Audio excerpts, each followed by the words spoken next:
My name is Cassandra White, and I'm going to be doing my first journal entry for this course. This is going over Area 1 of the NCHEC, the different competencies and subcompetencies in that area. And Area 1 is assess needs, resources, and capacity for health education and promotion. And I feel like this area is something that is very vital when you are preparing yourself preparing yourself to succeed in whatever project that you have, because you have to have enough information to be able to fully understand the individual or individuals that you're working with, understand their needs, understand their background, understand their demographic, their genetic makeup, all of those different things, and the statistics that go along with those, so that you can truly have what you need to give them the best information possible for them to educate themselves in their health. And so going through these, there were a couple that I immediately thought were ones that I feel comfortable with. There were a couple that I feel that I could definitely work on for myself. So the first one that came to mind that I could use work on is a subcompetency in access existing information and data related to health. I feel like I'm pretty decent at finding information and being able to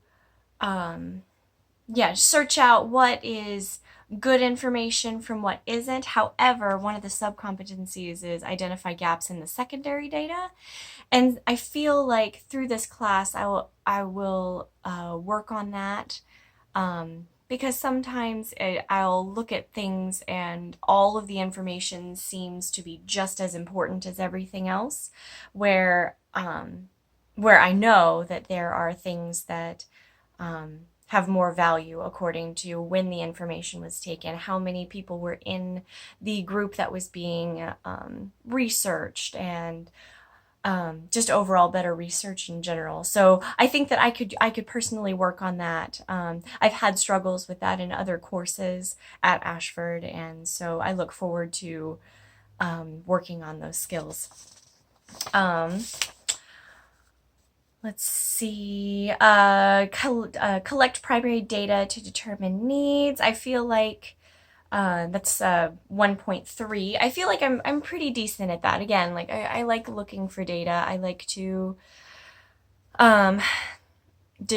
find information, especially on determining needs of other people. I feel like that goes into uh, their backgrounds, learning about them, learning about what they've been through, and then assessing from other people's research how to best fit their needs. Hopefully, and I mean, I would hope that when looking for that type of research, you would be able to find a lot of really good example type experiments where you would be able to say, okay, this person or this group of people went through this and therefore they were treated this way. So I can use that in my project or with my individual or group that needs health education, and I can use those tactics with them as well. Let's see. Oh, another one that I felt really good about was 1.4, analyze relationships among behavioral, environmental, and other factors that influence health. I love talking to people, and I love trying to make connections with what they are going through and everything in their lives that they're not seeing that are contributing to their struggles. And I love listening and trying to I just love being able to have that intuition of, okay, you're dealing with this and you're not seeing that this is causing you this this pain or this struggle in your life, but let's connect those dots.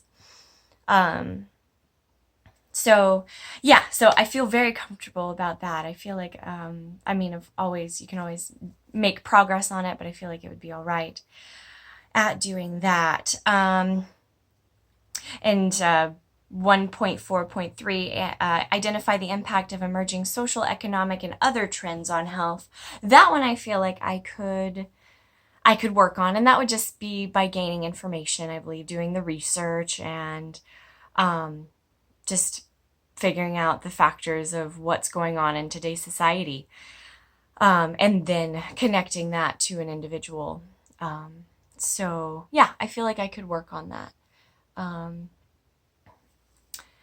Let's see. 1.5, examine factors that influence the process by which people learn. I thoroughly enjoy learning about how other people learn in their lives, whether it be visual, whether it be auditory, whether it be hands-on, and figuring out exactly what they need. I taught piano lessons for a couple of years, and I feel like that helped me a lot in this because I was able to kind of do little experiments of my own with my students because I would tell them what they needed to do and then see how they performed, and then I would let them listen to what they needed to do, and then I'd see how they would perform, and then I would do it with them and then see how they would perform. And it was really interesting, and it's fascinating and exciting, especially when that other person has that like light bulb moment where it clicks in and they know exactly what they need to do, and at that point they can really start progressing. And I mean, this doesn't even have to do even, I guess it doesn't really even, it isn't just limited to visual, hands-on, or auditory. This is also about whether they need to have peers there, the group, the support group, or if they can learn on their own, or if they need mentors there, or yeah, I just that just clicked for me that this has a lot to do with a lot of different learning aspects. So that's really interesting. But I feel like that would be a pretty good one for me. Let's see. Examine factors that enhance or impede the process of health education promotion. 1.6. I feel like this one is one that I would struggle with the most because after gaining all of this information, I have a hard time finding things that are wrong in the process. So, finding the things that impede the process of health education, with all of this information, it seems to me like it would all seem so good, and it would really take me like going to the individual or going to my peers or going to other people and saying, okay,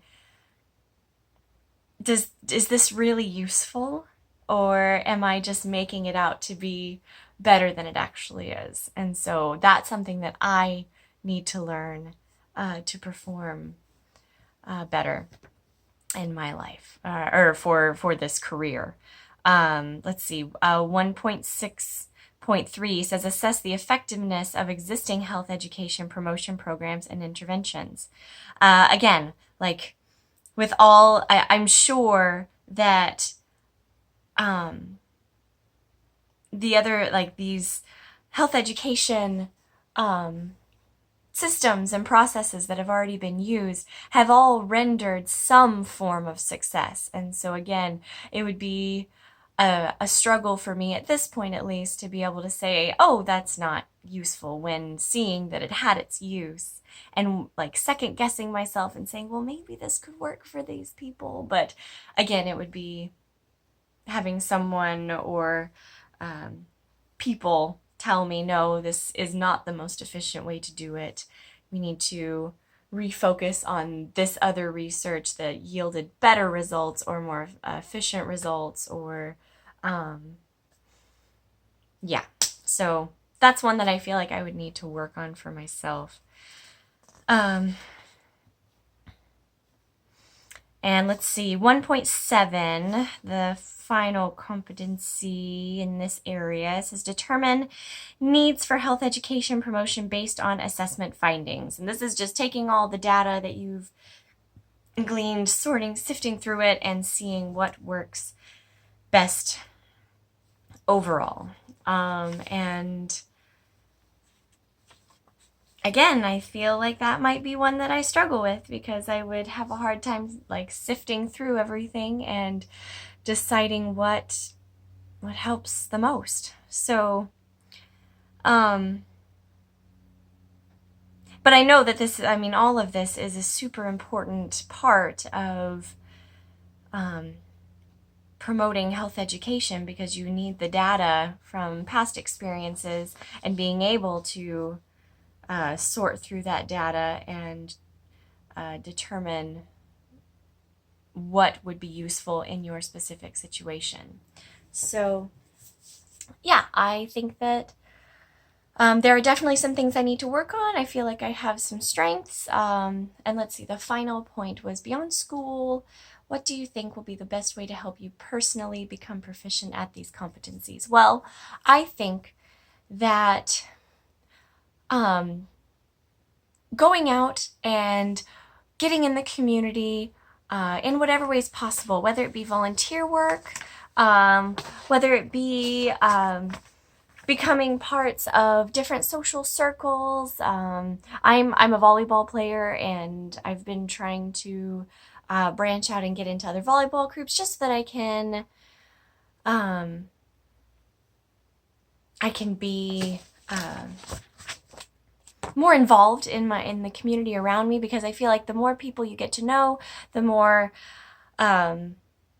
cultures that you allow yourself to be around, the more knowledge that you gain, and none of that is unhealthy knowledge, especially when wanting to pursue a career like health education, where the more you know about people and their cultures and their demographics and what their age groups go through and anything and everything, it would be so helpful.